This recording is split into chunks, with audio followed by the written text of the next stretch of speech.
నువ్వు కనిష్క జోలికి వెళ్ళకపోయింటే ఇలాంటి పరిస్థితి వచ్చేది కాదు. నీ వల్ల కుటుంబానికి ఏదో మంచి జరుగుతుందని వీళ్ళంతా అనుకుంటున్నారు, కానీ కొంపలు ముంచే పనులే చేస్తున్నావని వీళ్ళకి తెలియడం లేదు. అమ్మా, అభినేమి అనొద్దు, తనేమీ చేయలేదు. దీని గురించి నువ్వు అస్సలు ఆలోచించకమ్మా. ఇప్పటికే లేట్ అయింది, నువ్వు వెళ్ళమ్మా. ఇక్కడే ఉంటే ఏదేదో తలుచుకొని నువ్వు బాధపడుతూ ఉంటావు.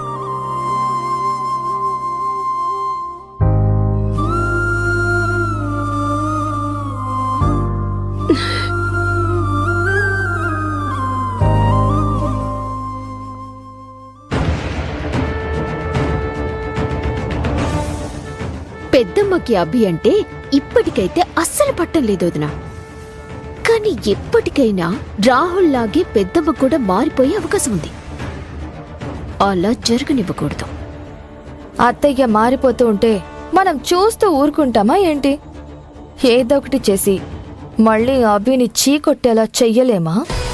చేదరించుకునేలా చెయ్యలేమా? అంతే కదా. అయినా మనముండగా అలా ఎందుకు జరగనిస్తాంలే.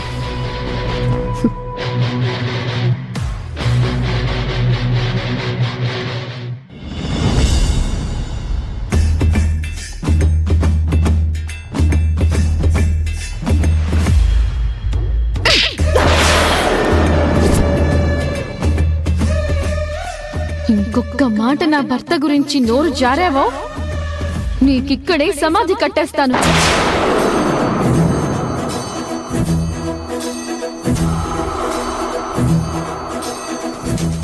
అభిని చంపమని పంపిస్తే చావు దెబ్బలు తిని పారిపోయారా వెధవలో.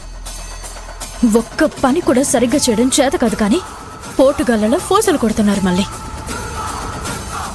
నా దగ్గర బానిసలా ఉంచుకోవాలని చూసిన రాహుల్కి కాలు విరిగి చచ్చింది. ఇప్పుడు వాడు ఆఫీస్కి రాడు.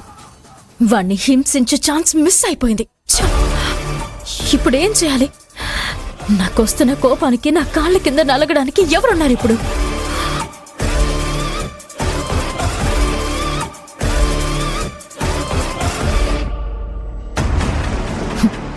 రాహుల్ రాకపోతే ఏంటి, అభి ఉందిగా.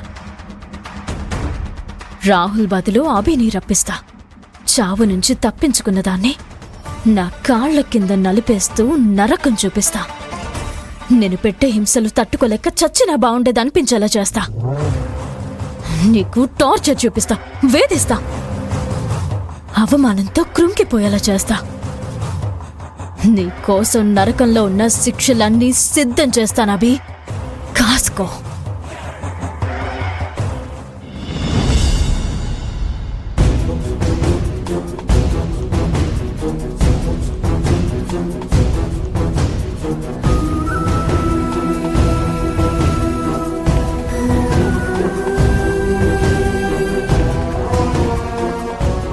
ఏమిందండి అలా ఉన్నారు?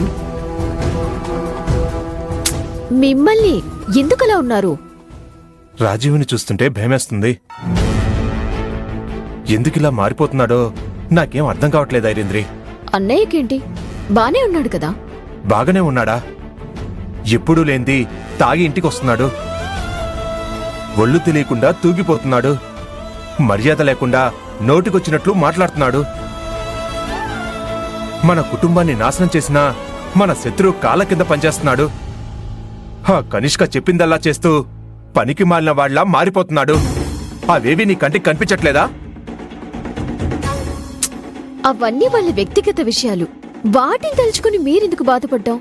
నేను ఈ ఇంటి మనిషినే, అది మర్చిపోతున్నావా? వాళ్ళేమైనా పరాయి వాళ్ళనుకుంటున్నావా? రాజీవ్ కనిష్క దగ్గర పనిచేస్తున్నందుకు అత్తయ్య మావయ్య ఎంత బాధపడుతున్నారో నీకేం తెలుసు? వాళ్ళ బాధను చూస్తుంటే నా గుండె రగిలిపోతుంది. సరే,